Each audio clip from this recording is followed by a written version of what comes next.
The hilarious #1 bestseller by David Williams, illustrated by Tony Ross. Gantagranny. 4. Mystery and Wonder. Ben wasn't at all sure that Ry was right about Granny. That night was the same story. Granny served out cabbage soup, followed by cabbage pie, and for the dessert, each cabbage mouses. She even found some cabbage flavored after dinner chocolate somewhere. After dinner, Granny and Ben sat down together on the musty sofa, as they always did. "Scramble time!" exclaimed Granny. "Cabbage-flavored chocolate are not as nice as they sound, and they don't sound that nice." "Great," thought Ben. "Tonight's going to be a million times more boring than last week." Ben de- devastated scrambles. If he had his way, Ben would build a rocket and blast all the scramble boards in the world into outer space. Granny pulled out the dusty old scramble box from the sideboard and set up the game on the post. Ben sighed. What seemed like decades later, but probably just hours, Ben stared at his letters before scanning the board. He had already put down boring, ancient, quack, double word score, pointless, pungy. This had to be checked in the dictionary. Winkles, cabbage stick, triple word score, escape, help. I hate this stupid game. Granny had disallowed this on account of it not being one word. He had an E, an M, an I, an U, and a D. Granny had just put down Murray Mint, double score. So Ben used the T at the end of the form the word tedium. "Well, it's nearly 8 o'clock, young man," announced Granny. "Look at her little gold watch. Time for your Betty Buys, I think." Ben groaned inwardly. Betty Buys? He wasn't a toddler. "But I don't have to go to bed until 9 o'clock at home," he protested. "And not until 10 o'clock when I haven't got school in the morning." "No, Ben, off you go to bed, please." The old lady could be quite firm when she wanted to be. "And don't forget to brush your teeth.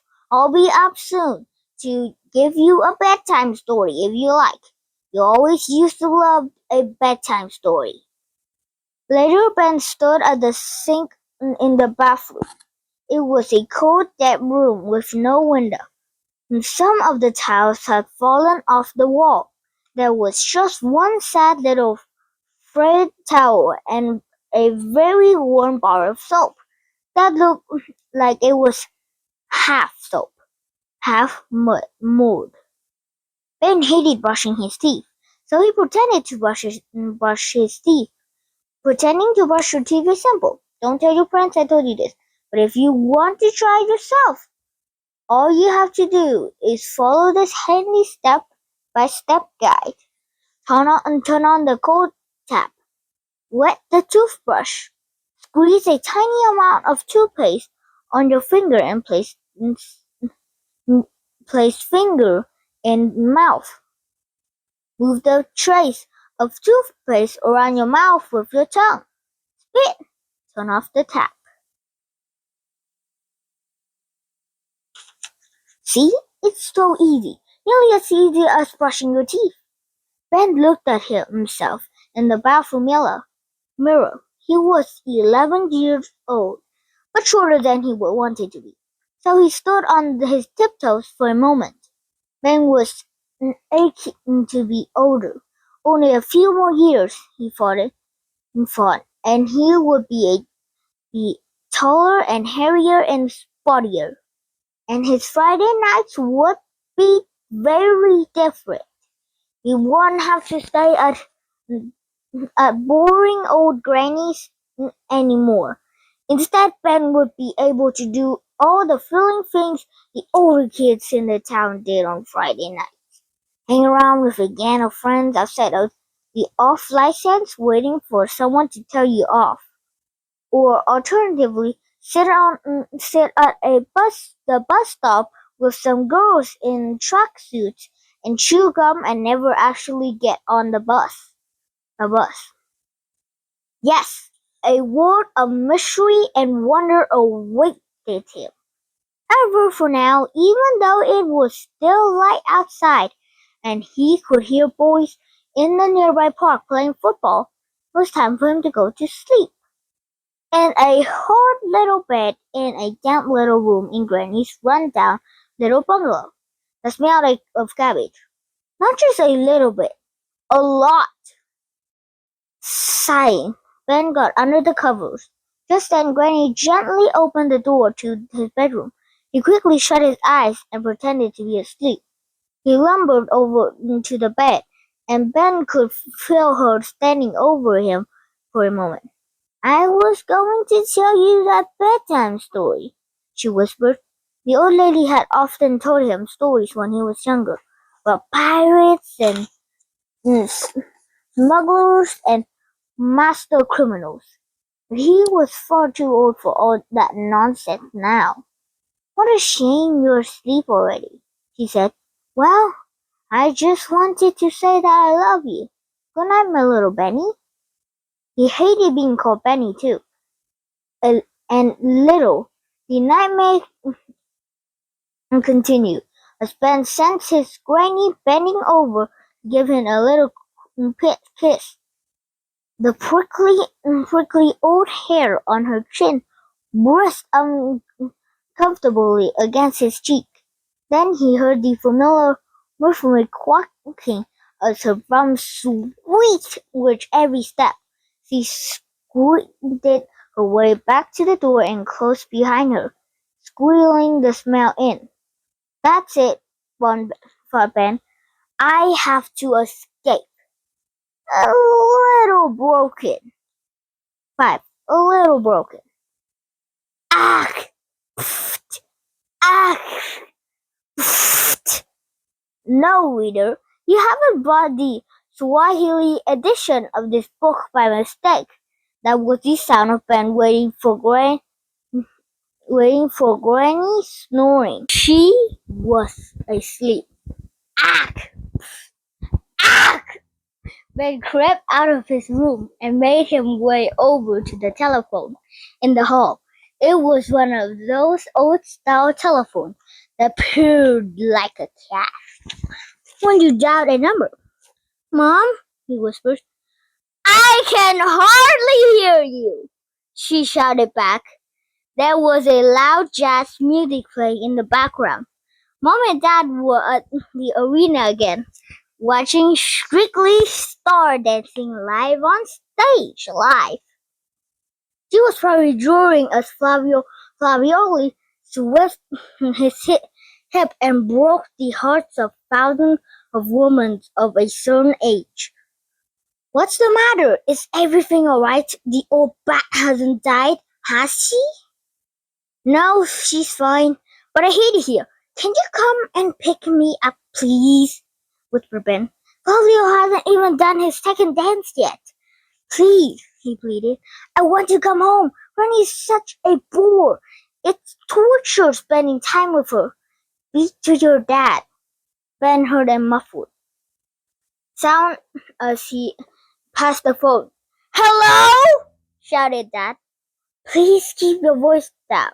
"What?" he shouted again. "Shh! Keep your voice down. You're going to wake up Granny. Can you come and pick me up, Dad, please? I hate it here." "No, we cannot. Seeing this show is a once-in-a-lifetime experience. You saw it last Friday," protested Ben. "Twice in a lifetime then. And you said you were going again next Friday too." Look, if look, if I have any more of your cheek, young lad, you can stay here with her until Christmas. Goodbye. With that, his dad hung up, then carefully placed the receiver back in its cradle, and the phone made quiet, the quietest ting.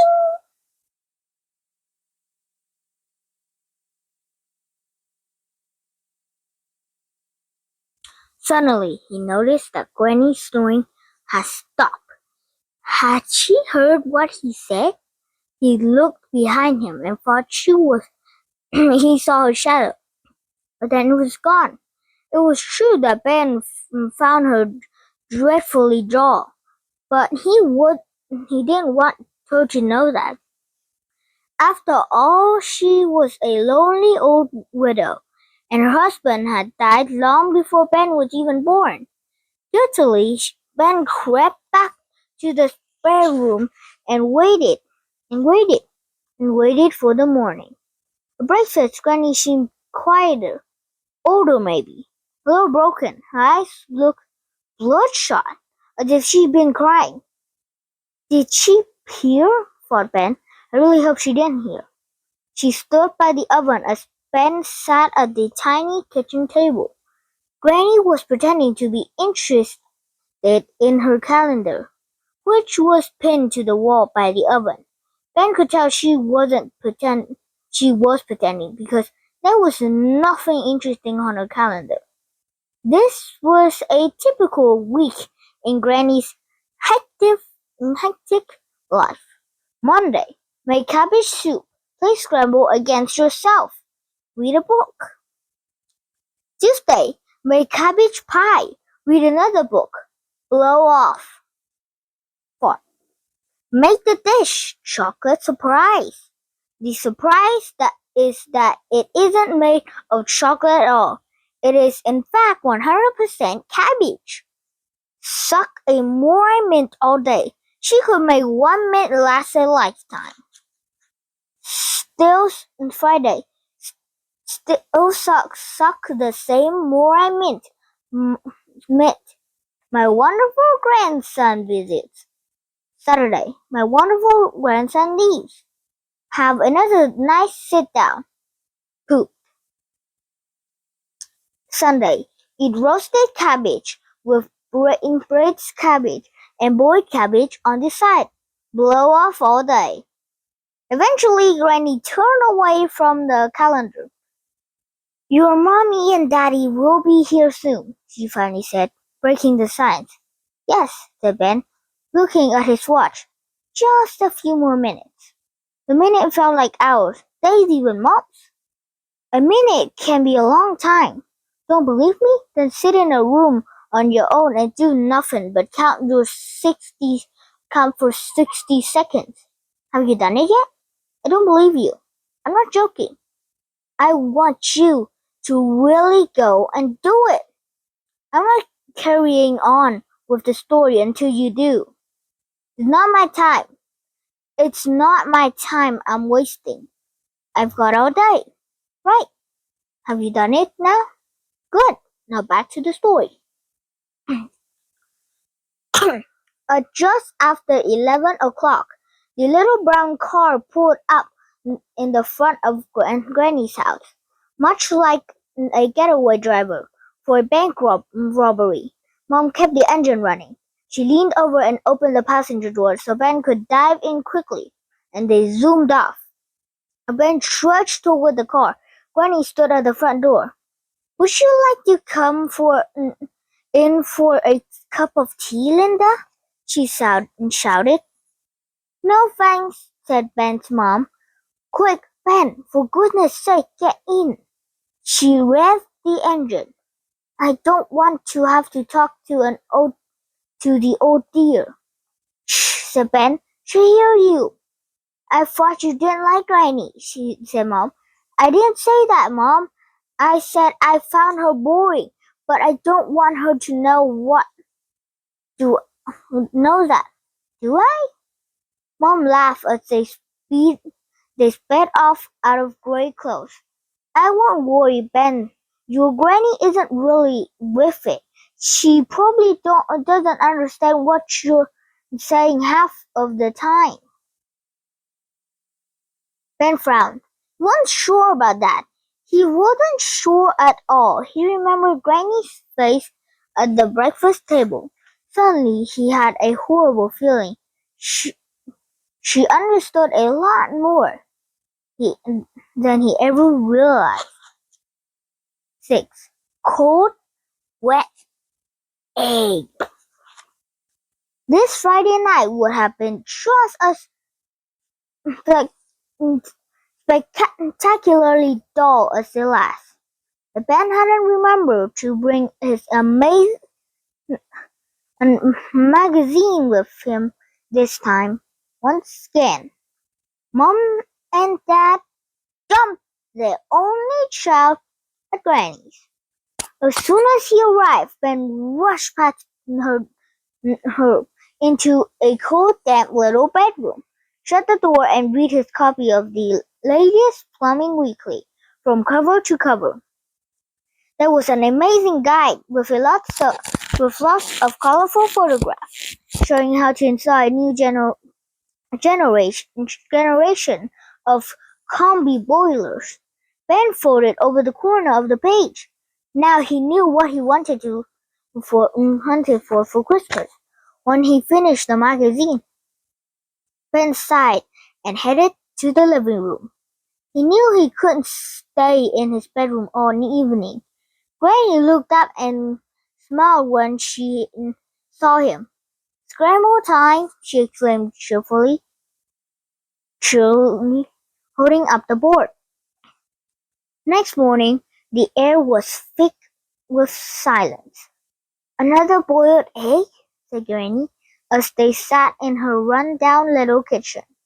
Ben didn't like boiled egg and haven't finished his first one yet. Granny could even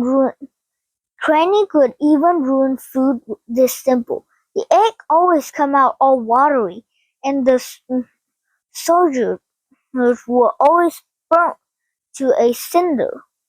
When the old lady wasn't looking, Ben would flick the egg gloop out of the window with a spoon and hide the soldiers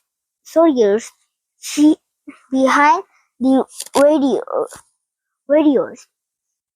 There must be a whole platoon of them back there by now. "No thanks, Granny, I'm completely full," replied Ben. "Delicious boiled egg. Thank you," he added. Murmured the old lady, inconveniently. "It's a bit nippy. I'm just going to put another cardigan on," she said, even though she was already wearing two. Granny trundled out of the room, quacking as she went. Ben flicked the rest of his egg out of the window, and then tried to find something else to eat.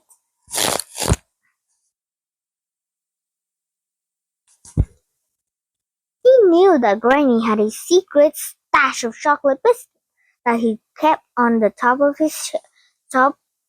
a top shelf in the kitchen. Granny would give Ben one on his birthday. Ben would also help himself to one from time to time. When his granny cabbage-based delicious left him as hungry as a wolf, so he quickly slid his chair over to the